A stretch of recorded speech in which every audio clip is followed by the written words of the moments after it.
Hi, this is Tucker with your high frequency words for the new SAT list number 9. The first word is advent, and it's a noun. It's the arrival of or creation of something, and usually in a historic context.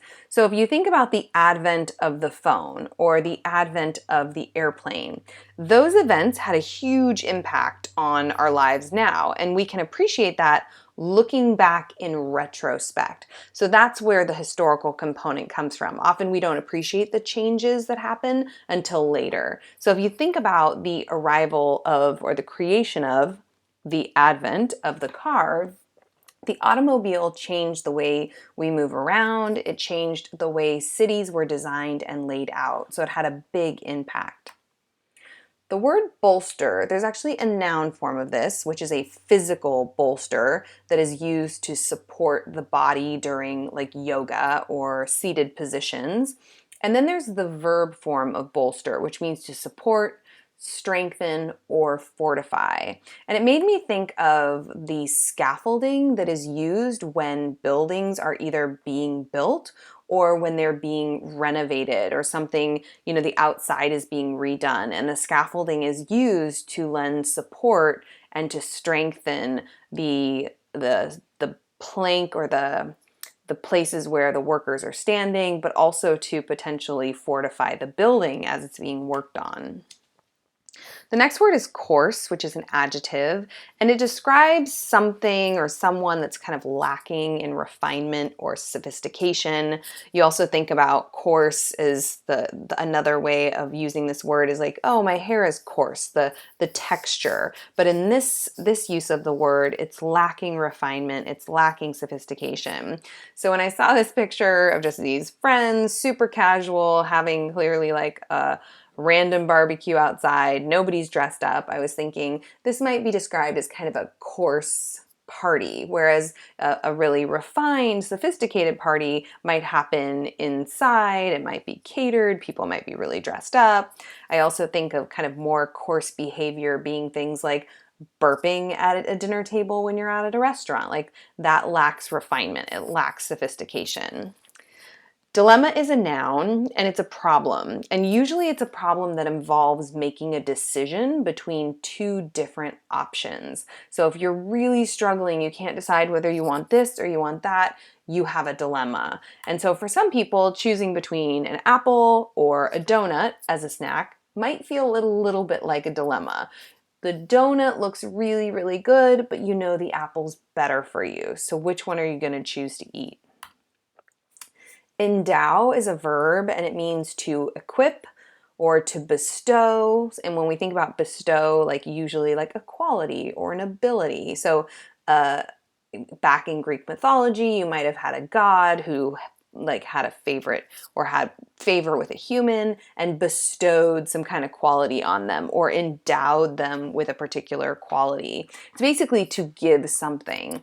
And so when I think about endow, think about when a group might endow or, bestow money on an organization, giving them some kind of a large check or donation to help them out. Flourish is a verb, and to flourish means to prosper, to grow, to develop, to make fast progress. So plants can flourish, they can grow very quickly if they're in the right environment. Same goes for kids when they're in school, right? You might have one student who goes to a school and doesn't do well, then they transfer to a different kind of school and they flourish. They just prosper, they grow, they blossom. Indifference. This is a noun and it means apathy or emotional detachment. And what that means is like emotional distance. So if you're not emotionally connecting with something or somebody, you might be indifferent to them, which is another form of this word. So sometimes when I see homeless people on the street, I think a lot of them must feel like people just feel total indifference toward them because we might be uncomfortable and we might not make eye contact or we might not, give them money or even acknowledge their presence. And so they might feel like that is a sign of indifference. Lucrative is an adjective, and it means capable of making a lot of money or being really profitable. So some people will invest in companies like Netflix and Amazon and buy stocks or shares in that company because they think it's going to be really lucrative. Those stocks and shares are going to be really give them potentially a lot of money or return on their money when they cash out those stocks in the future. A lot of times when I think about like the designer jean industry, I'm blown away by how lucrative it seems because jeans are just fabric, and yet the designer jean industry has exploded in the last 10 years and become incredibly lucrative. It is not uncommon to see a pair of designer jeans for over $250. But if you think about what actually was used to create those jeans, it must be a pretty lucrative business because that cloth, that fabric, the labor involved probably doesn't cost that much. Null describes something that is legally void and ineffective.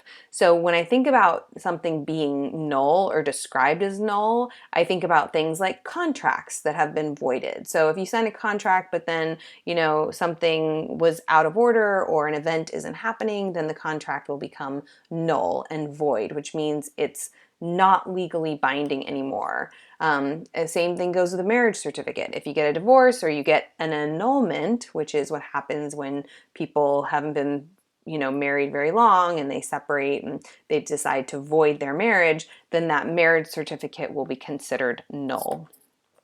And the last word is readily.